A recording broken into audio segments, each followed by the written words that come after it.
Entendendo os Evangelhos é o título da lição 5, classe de juvenis. Nós estamos aí nesta viagem pelo Novo Testamento e eu sou o professor Denis Pereira, atuo há mais de 20 anos com a Escola Dominical e é um prazer receber por aqui professores, superintendentes, coordenadores e todos que amam a Palavra de Deus e a Escola Dominical toda semana para estudarmos e prepararmos a próxima aula.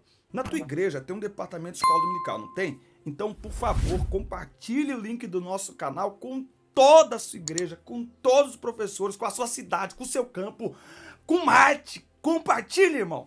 70% dos vídeos assistidos no YouTube, eles são assistidos a partir de links compartilhados do YouTube no WhatsApp. Então, compartilha com os professores para alcançarmos outros professores. Também, se não está inscrito no canal ainda, inscreva-se, ative as notificações, dê like no vídeo, comenta o vídeo que o teu comentário aparece por aqui, tá certo? E dá uma olhada aqui na descrição, tem muito conteúdo, mas eu falo daqui a pouco. Pegue Bíblia, revista, papel, caneta e vamos juntos preparar mais uma aula da Escola Dominical.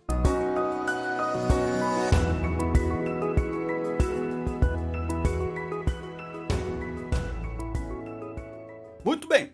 Nós vamos conhecer aí um pouco sobre a estrutura dos 4 evangelhos nesta lição maravilhosa, a lição 5 da classe 2 juvenis. Nós vamos entender os evangelhos. Porque não me envergonho do evangelho de Cristo, pois é o poder de Deus para a salvação de todo aquele que crê. Primeiro do judeu, também do grego.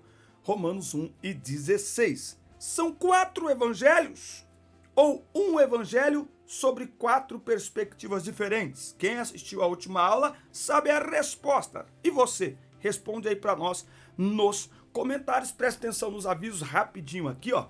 Na descrição dos vídeos tem todas as minhas redes sociais. Segue a gente no Instagram, @Denis Pereira Oficial. Eu estou fazendo algumas lives muito interessantes lá.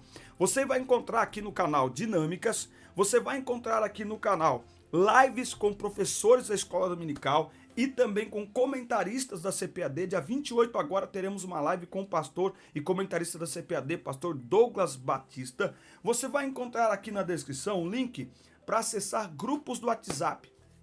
Temos 6 grupos no WhatsApp com professores de todo o Brasil, onde semanalmente conversamos e compartilhamos materiais e conteúdos da próxima aula. E conversamos sobre experiências da Escola Dominical também. Os grupos estão muito legais, aí a interatividade dos irmãos. Muito obrigado a você que participa. Você que ainda não participa, clica no link aqui, grupos de professores no WhatsApp.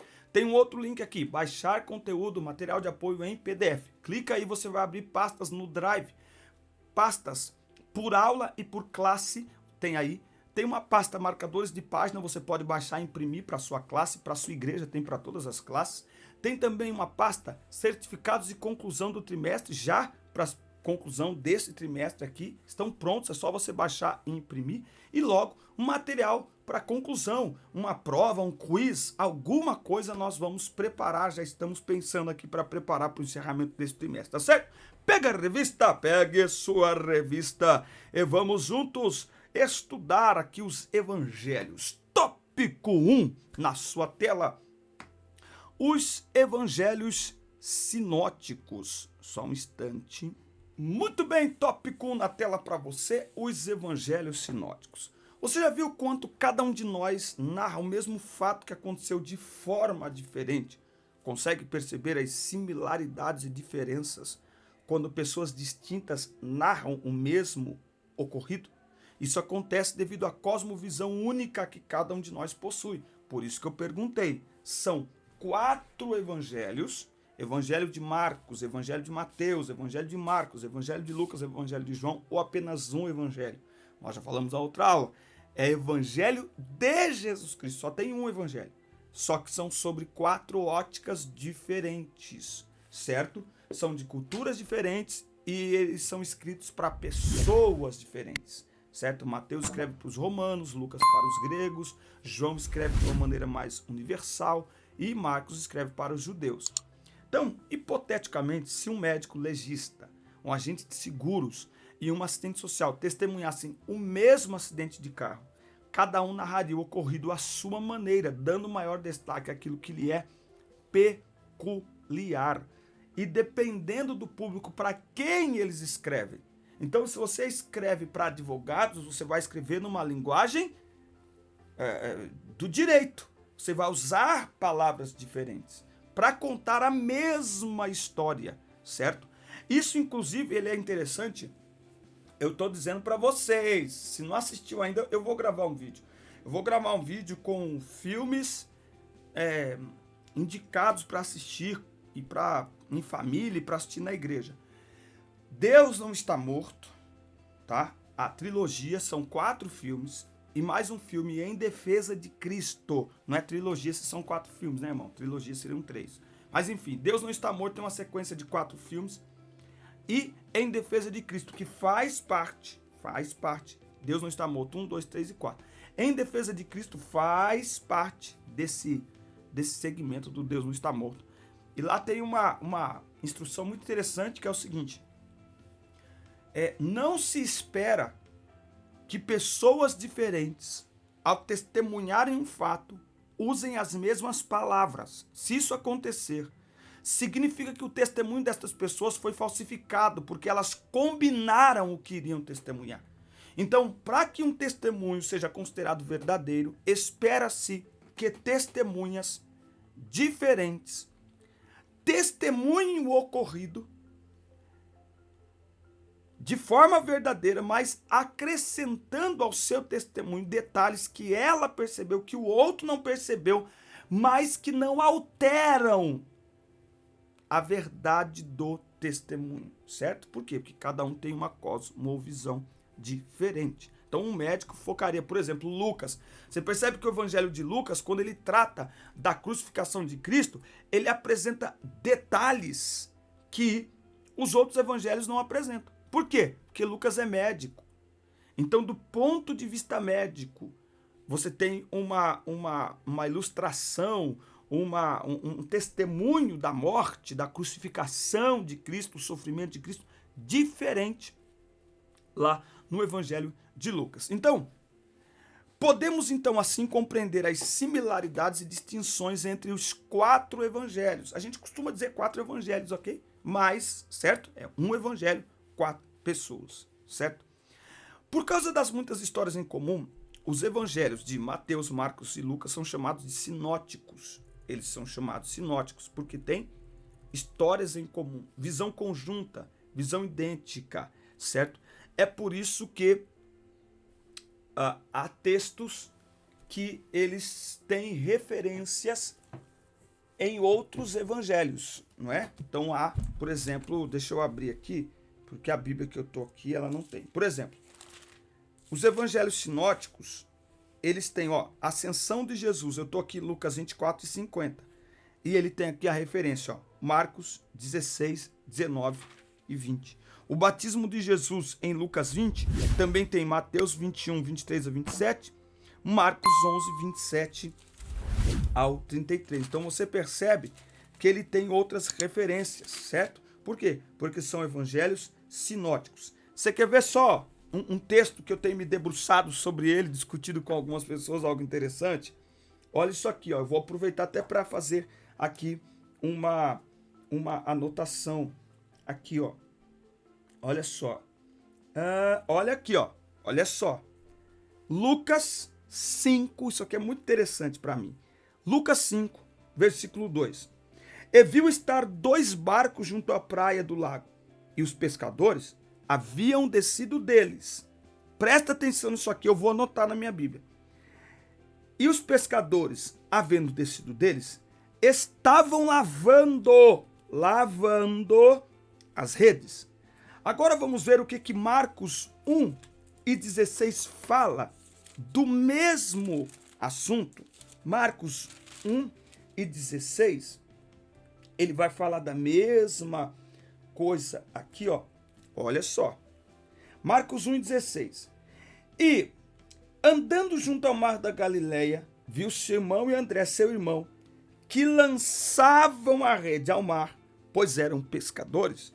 Você tem que ler as 3 referências para você entender que Jesus, ele não apenas chega quando Pedro está lavando, guardando as redes. Mas Jesus acompanha a pescaria sem sucesso de Pedro. Agora, vamos para Mateus 4:12. É isso? Olha só, a mesma história contada de perspectivas diferentes. Mateus 4:12 e aqui tá aqui, não é Mateus 4:12. Então, deixa eu só ver aqui, ó, Mateus 4:18. E Jesus, olha aqui, ó, de novo.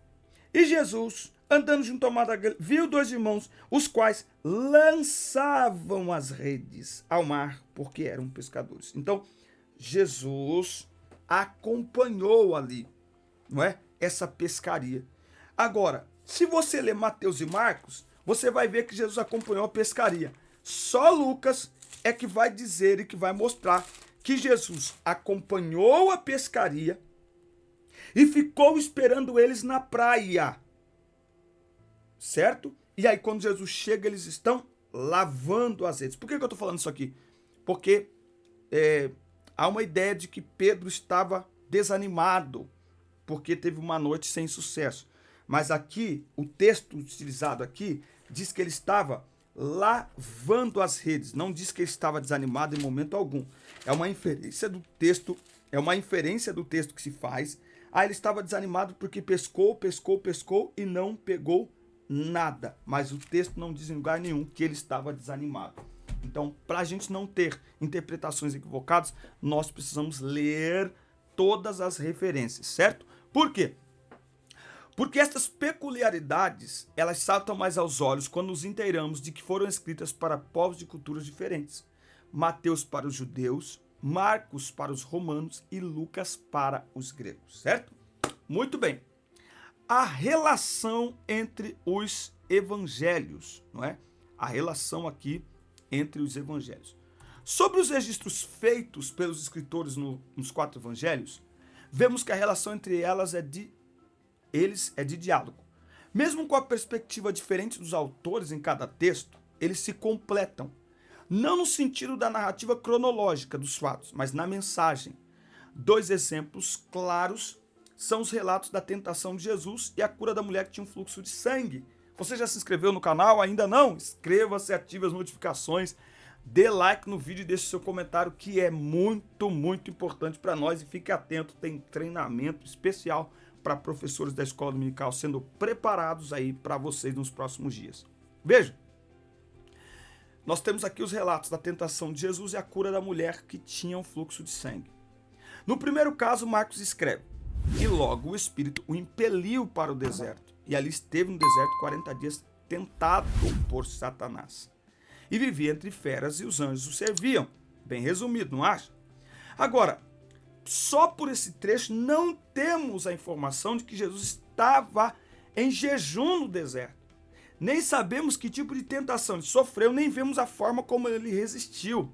Agora, Mateus e Lucas já vão nos dar todas as informações que Marcos não nos dá. Quanto ao serviço dos anjos, Lucas não menciona, já Mateus e Marcos sim, certo? Então, o que é isso? No segundo caso, o da mulher do fluxo de sangue, Mateus traz de forma resumida o relato. Ele não diz que ela havia gastado tudo que tinha com os médicos na tentativa de ficar curada, certo? Mas Marcos e Lucas vão dar estes detalhes. Então, uma regrinha básica para você entender, compreender os evangelhos é fazer o que eu fiz com a pesca milagrosa. É ler todas as referências. Por quê? Porque um evangelista vai anotar algo que para ele é importante e para o público que ele está escrevendo é importante, mas é diferente do outro. Então, nós vamos voltar aqui, ó, detalhes que para os judeus é importante, Mateus anota. Detalhes que para os romanos é importante, Marcos anota. Detalhes que para os gregos é importante, Lucas anota, certo? Então, são detalhes diferentes da mesma história, sem tirar a veracidade da história, sem comprometer a essência da história. Aqui fica uma grande lição para nós, que é o seguinte: Deus usa pessoas diferentes para públicos diferentes. Qual que é a grande lição destes evangelhos? Nós não podemos comprometer a história. Não podemos comprometer a palavra de Deus. Então a maneira como Deus me usa é diferente da maneira como Deus te usa.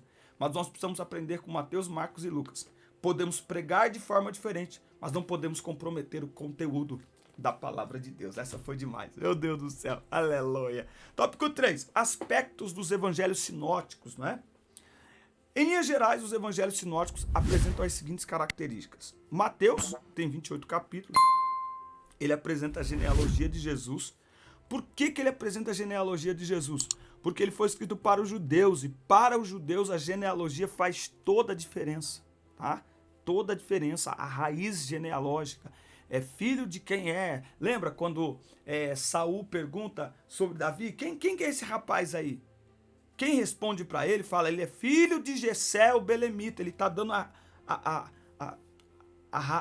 árvore genealógica de Davi. Ele está dizendo da onde que Davi veio. Entende? Para os judeus isso era extremamente importante. Tá? É no livro de Mateus, no evangelho de Mateus, que nós temos as bem-aventuranças, que nós não temos em nenhum dos outros evangelhos. Olha que coisa interessante, não é? Marcos é o menor dos evangelhos, ele possui 16 capítulos.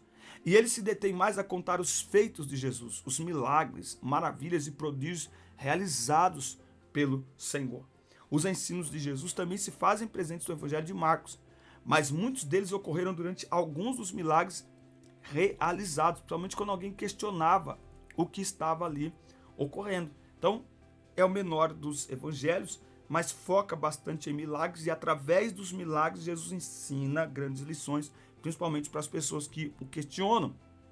Lucas possui 24 capítulos e é o que mais se aplica a trazer informações sobre o nascimento e a infância de Jesus. Então, se você não lê Lucas, você não vai ter detalhes do nascimento de Jesus que Mateus não conta, certo? Mateus pega a genealogia, nascimento e já vai para a tentação.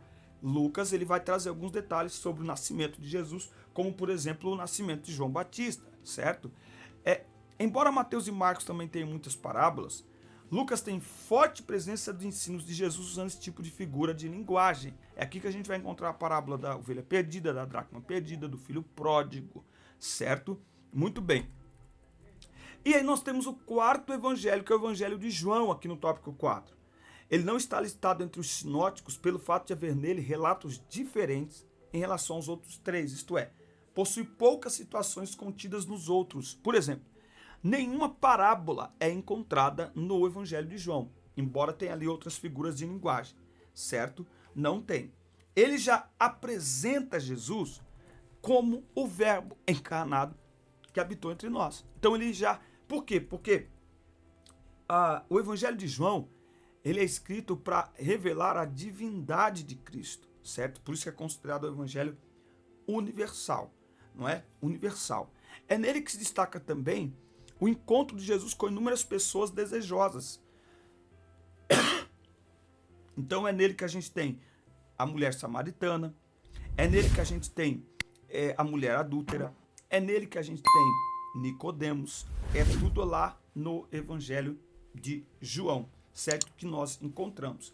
Então, embora os quatro evangelhos eles sejam diferentes entre si e eles apresentem visões diferentes do evangelho de Jesus Cristo, eles não são excludentes, pelo contrário, eles se completam entre si. Um completa o outro. Um traz uma informação que o outro não traz. Que fique claro, não porque ele esqueceu, mas porque ele não viu com a mesma ótica, certo? Você pode fazer uma dinâmica na sala de aula. A dinâmica dessa aula aqui é muito simples, essa dinâmica, e você pode envolver todo mundo nessa dinâmica. Só para você fixar aquilo que os alunos vão fazer. Quer ver? A dinâmica que você vai fazer aqui para essa aula aqui é o seguinte: você vai pegar os teus alunos e você vai pegar uma história. Você vai pegar uma história da Bíblia, pode ser uma história da Bíblia, certo? E você pode levar ela escrita num papel, entregar para um aluno, certo? Esse aluno precisa contar essa história em detalhes para um outro aluno, que vai precisar contar a história em detalhes para um terceiro aluno, que precisa contar essa história. Então, assim, quanto mais pessoas tiver, tem que ser uma história rápida, certo? Então, sei lá, você pode pegar aí a mulher que tinha um fluxo de sangue e você escreve lá, com as suas próprias palavras. Jesus estava andando acompanhado de uma grande multidão. Chegando a um determinado lugar, havia uma mulher enferma há 12 anos. Vai dando esses detalhes, porque depois isso aqui vai... Olha só. Começa a história assim, ó. Jesus estava andando por um lugar, seguido por uma grande multidão. Uma mulher estava doente há 12 anos. E ela queria muito tocar em Jesus. Mas era impossível por causa da multidão. Então ela pensou, eu vou por entre a multidão, toco na orla de suas vestes, na barra de suas vestes e saio correndo. Quando ela tocou e saiu correndo, Jesus parou tudo e perguntou, quem me tocou? Porque eu senti que de mim saiu poder. Se você contar até aí, já está suficiente só para fazer a dinâmica. Você conta isso aqui para o primeiro aluno, você pode, eu estou dando só um exemplo, tá? Você faz o texto que você quiser. Você leva esse texto escrito para o primeiro aluno, ele lê, beleza? Você pega o papel dele e fala, agora conta para ela o que você escutou. Conta. Mas não fala para ninguém, conta só para essa pessoa. Ouviu? Beleza, agora conta pro do lado. Sem falar alto, só vocês dois. Se for necessário, se afasta ali as pessoas. Agora conta pro outro, conta pro outro. Quando chegar no último, vamos colocar aí 7, 8 pessoas, tá bom? Para tiver 20 pessoas na tua classe, certo? Mas é legal você colocar aí perto de 10 pessoas, sei lá, 8, 9 pessoas. Então, ó, você vai dar um papel com a história pro primeiro. O primeiro vai ler a história, leu? Legal. Agora conta a história para ele. Só para ele. Agora você conta pro outro. Só pro outro. Voz baixa, vai no cantinho, conta. Conta, conta. Quando chegar no último, contou? Beleza. Agora fala a história. Irmão, é 100% de chance que esse último não vai falar com as mesmas palavras que esse primeiro. Certo? Ele não vai falar. Por quê? Porque é impossível isso acontecer. Não tem como. Por quê? Porque são pessoas diferentes, relatando coisas diferentes, certo? Agora, por outro lado, quando se trata do evangelho, essa diferença de relato, ela, na realidade, ela confirma a veracidade do evangelho. Por quê? Porque, embora o relato seja diferente de cada evangelista, mas, em momento algum, compromete a história.